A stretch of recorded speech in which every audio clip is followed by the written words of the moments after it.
Bracing for impact. Hurricane Irma heads toward Florida after already leaving a path of destruction in the Caribbean. Powerful earthquake. More than a dozen people are dead after a strong earthquake strikes Mexico. We'll take a look at the damage. Coping with 9/11. Ahead of the 16th anniversary of the U.S. terror attacks, we'll provide advice on how to talk about the event to your children. And the Holy Father in Colombia. Pope Francis continues his apostolic visit to help build peace efforts in the country. On EWTN News Nightly for Friday, September 8th, 2017.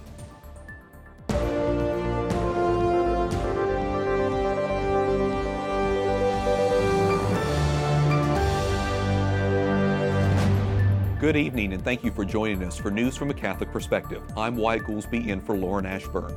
Florida is busy preparing for Hurricane Irma, a storm that has already left 10 people dead in the Caribbean. Forecasters still aren't exactly sure where the hurricane will hit, but people across the Sunshine State are getting ready anyway. You might as well leave now while you have a chance, because when you dial 911, you will not get an answer. They're getting out however they can.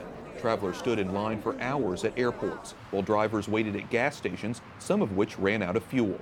Cars heading north caused interstate backups and slowdowns. Depending on Irma's path, the powerful Category 5 storm could create one of the largest mass evacuations in U.S. history, with some 6 million residents of southern Florida potentially impacted. The urgency is spurred by the destruction Irma has brought in the Caribbean. Irma shredded buildings, toppled cars, and left streets submerged in water. On island after island, survivors describe apocalyptic scenes. One of the oldest churches here in Anguilla, completely destroyed, and it's a shell.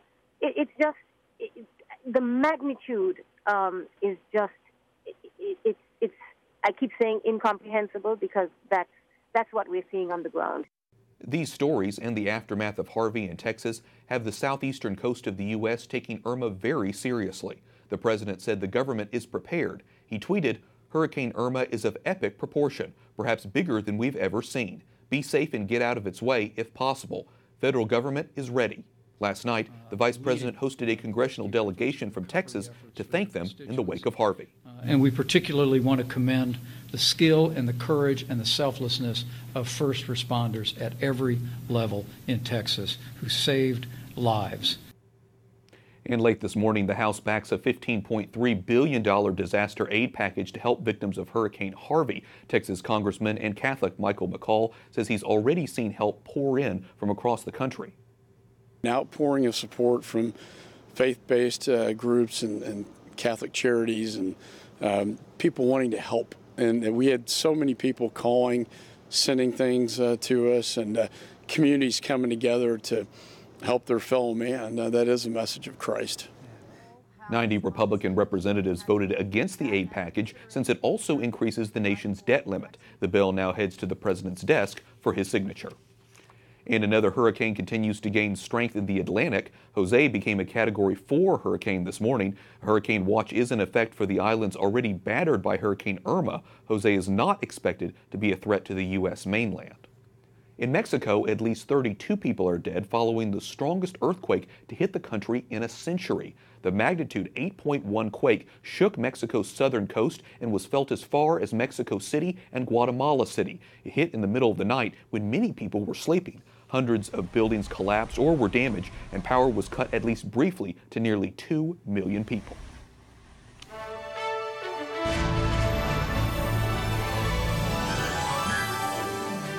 It's the third day of the Holy Father's trip to Colombia. The Pope is drawing big crowds and lots of enthusiasm. Today, he said he's praying for the victims of the Mexico earthquake and of the hurricanes. He's also promoting peace in a country plagued by civil war and guerrilla warfare for 50 years.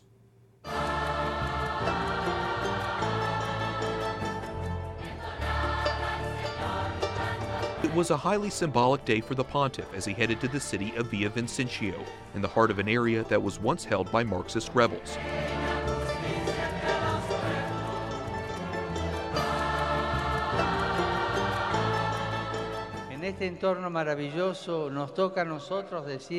Along with prayers with victims of the conflict, Pope Francis beatified 2 martyred Colombian clerics during Mass. Reverend Pedro Ramirez, killed in 1948 as he sought refuge in his parish church, and Bishop Jesus Emilio Jaramillo, who was taken hostage in 1989 by armed bandits and killed with 4 bullets to the head. More than 1 million people gathered to hear the Pope.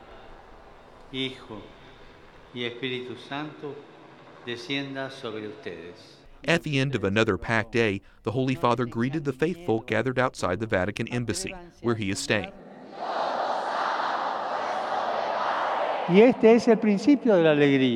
Pope Francis is urging young Colombians to dare to dream big.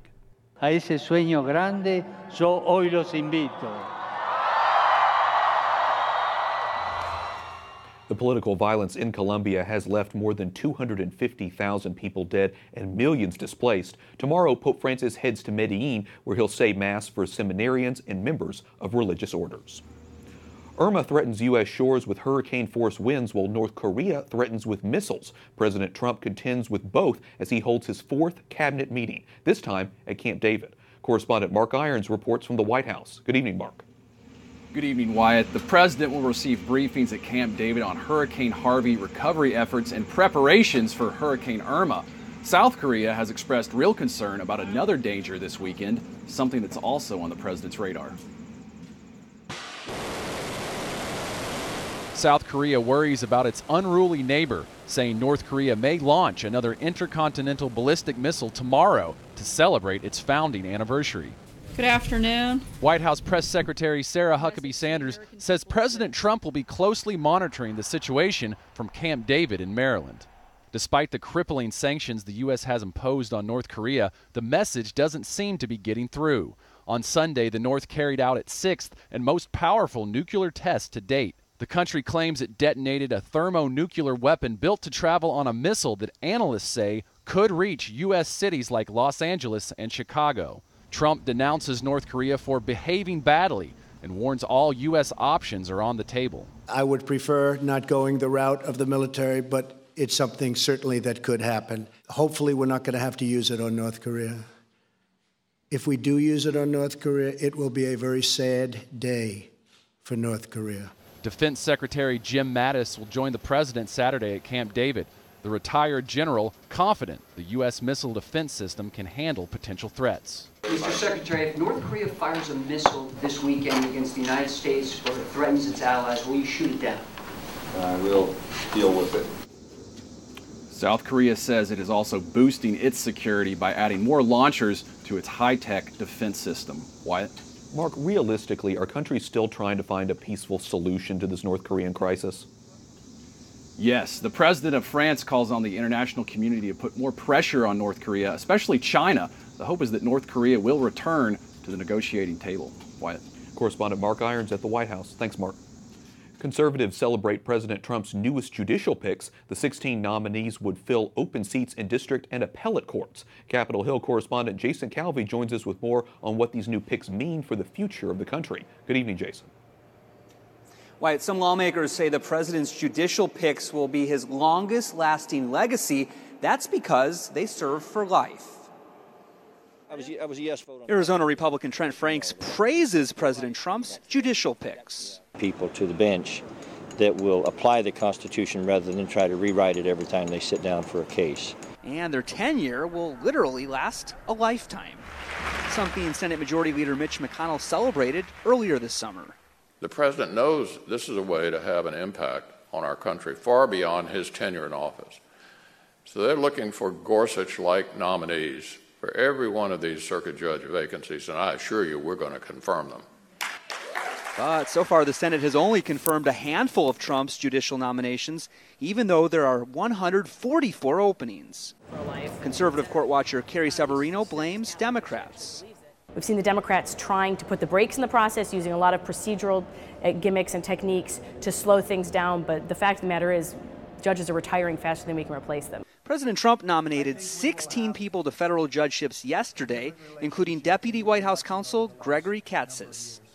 Democrats question his relationship with the president. It's all about friendships with him. It's about loyalty. It doesn't pass the sniff test. All judicial nominees go through a round of Senate questions on issues like abortion and marriage.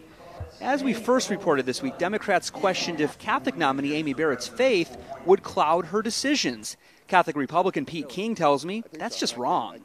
To me, it's inexcusable what was said. I mean, if it was done with other religions, other ethnic groups, on a racial basis, would have been denounced by everyone. United States bishops are wading into this growing controversy. Religious Liberty Committee Chairman Archbishop William Lori of Baltimore says it was deeply disappointing that Amy Barrett was challenged for her faith. He says it harkens back to anti-Catholic bigotry in American history. Wyatt? Correspondent Jason Calvi reporting from Capitol Hill. Thanks, Jason. The U.S. Conference of Catholic Bishops issues a statement clarifying its position on the care for migrants and refugees. It comes after former White House strategist Steve Bannon told CBS the Catholic Church has an economic interest in immigration. The statement doesn't mention Bannon by name, but says in part, our pro-immigration stance is based on fidelity to God's word and honors the American dream. For anyone to suggest that it is out of sordid motives or statistics, a financial gain is outrageous and insulting. The Department of Justice is backing the Colorado baker who refused to make a cake for a same-sex couple. The case will be heard in the Supreme Court this term. The DOJ urged the court to side with Jack Phillips, who appeared on EWTN News Nightly yesterday. He spoke to his lawyer today, who says they are delighted to have the department's support. Education Secretary Betsy DeVos plans to end the Obama administration's rules for investigating allegations of sexual violence on campus. Washington has burdened schools with increasingly elaborate and confusing guidelines that even lawyers find difficult to understand and navigate.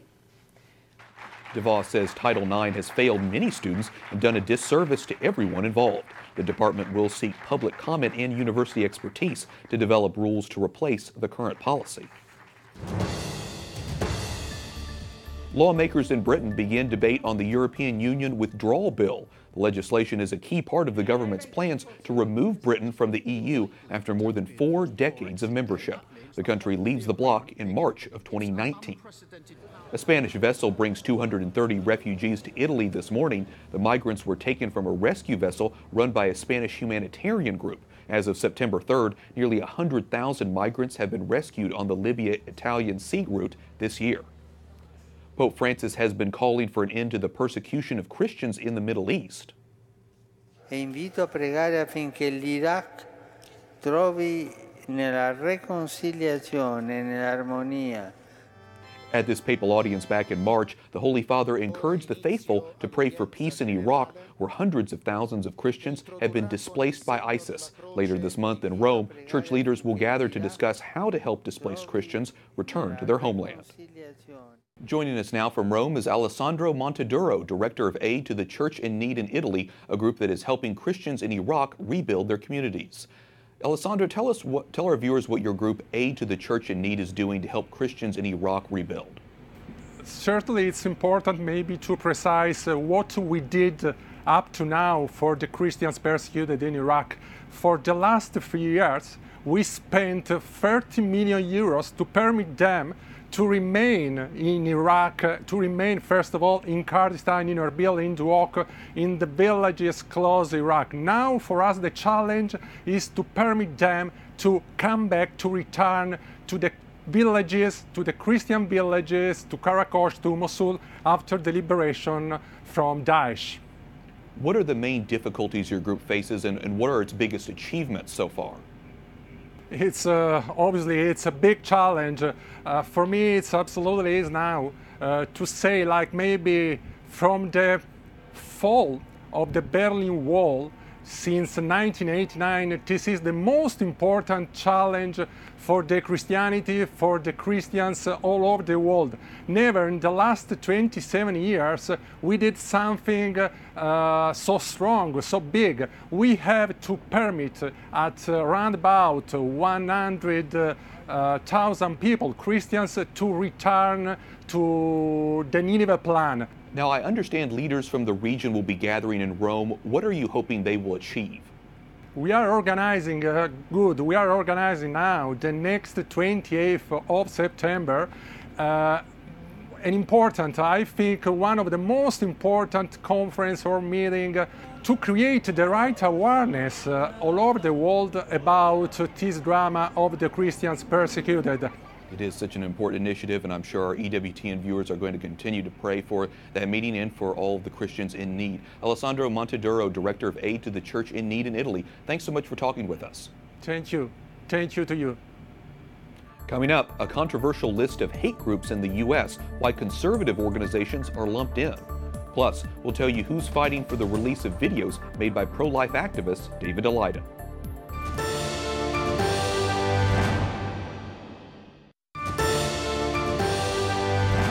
Welcome back. I'm Wyatt Goolsby in for Lauren Ashburn. Dozens of pro-life and religious organizations, including the U.S. Conference of Catholic Bishops, signed a joint letter of support for the Conscience Protection Act of 2017. The bill looks to close loopholes in current law allowing violations of conscience rights. It also aims at protecting human life.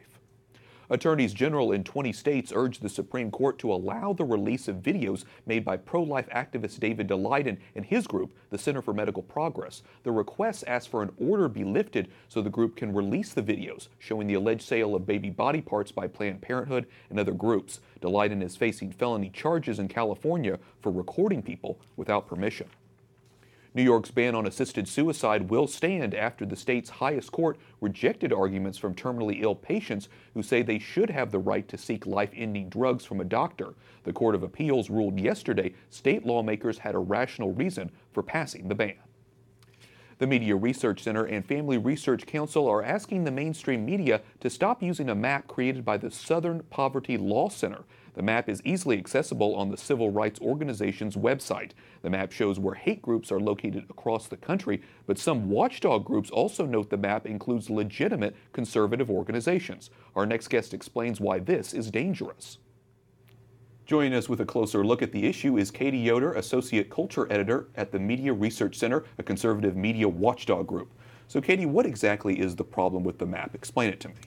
Sure. The problem with this map, and the reason why conservative leaders are coming out and telling the media to stop using this map, is because the Southern Poverty Law Center is lumping together conservative organizations, faith-based organizations, along with other organizations, neo-Nazis, the KKK, and calling them all hate groups. So it's a little bit like Crying Wolf, the boy who cried wolf. Because they're really just, this map is confusing people as to who's really hateful here. And in a way, it's the SPLC is discrediting itself by including all of these other mainstream conservative groups as hateful, smearing them as being hateful. Yeah, organizations that could not be any more different in many cases. Right. You mentioned the Southern Poverty Law Center, which put out this map. They say they're dedicated to seeking, I want to make sure it says, seeking justice for the most vulnerable members of our society. But it seems like this map has put people in danger. Are there any examples that you could give of that? Right. There are several examples out there. 5 years ago, there was a gunman who walked into the Family Research Council, and he intended to shoot up everyone in the building. Thankfully, a building manager stopped that shooting. But he intended to shoot everyone up, and later on it was revealed in federal court that he used the SPLC hate map. And then there was a shooting of a Republican congressman recently, Representative Steve Scalise, and his shooter liked the SPLC on Facebook. So there are real-life consequences to being placed on this map. So when the media report on this map, on this organization as a credible source, and don't tell Americans what else is going on with this organization, they're really doing a disservice to Americans and being dishonest. Okay, so obviously you're asking the media not to use this map. What kind of response have you gotten? Anything so far? Right. Well, on Wednesday, we had 47 conservative leaders and organizations send out a letter. It was composed by the Family Research Council, signed by the Media Research Center, asking the media to immediately cease using this map. The media have not given a response yet. The conservative media have. They've realized and they're reporting on what's really going on here, but the big name outlets haven't really said anything, and we can only hope that they're actually reading this letter and paying attention to how this could harm Americans. I know your organization is going to continue to put the pressure on them. Katie Yoder, Associate Culture Editor for the Media Research Center. Thanks so much for joining us. Thank you for having me. Up next, we're days away from the 16th anniversary of 9/11. We'll discuss coping with the terror attack and how to explain to your kids what happened.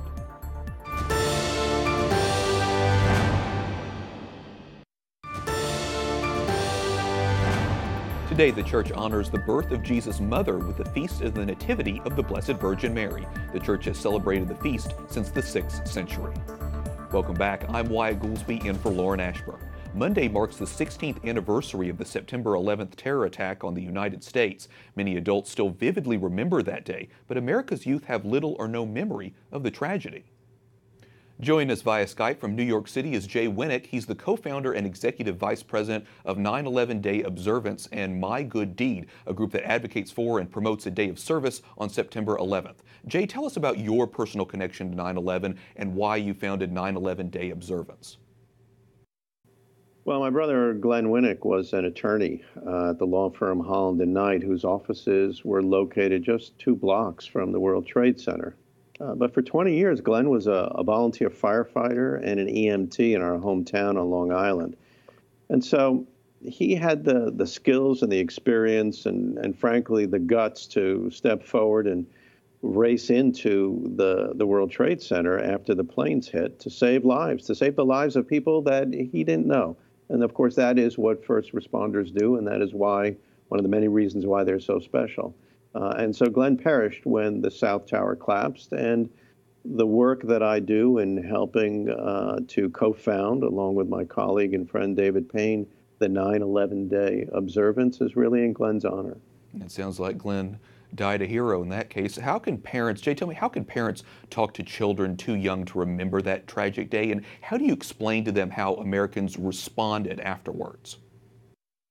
Well, that's a very important question because, as we all know, at some point, those of us who were old enough and alive at the time to remember 9/11 will be gone. And what will future generations come to understand about the events of 9/11? That was really one of our missions right from the start when we began this initiative as a grassroots initiative in 2002.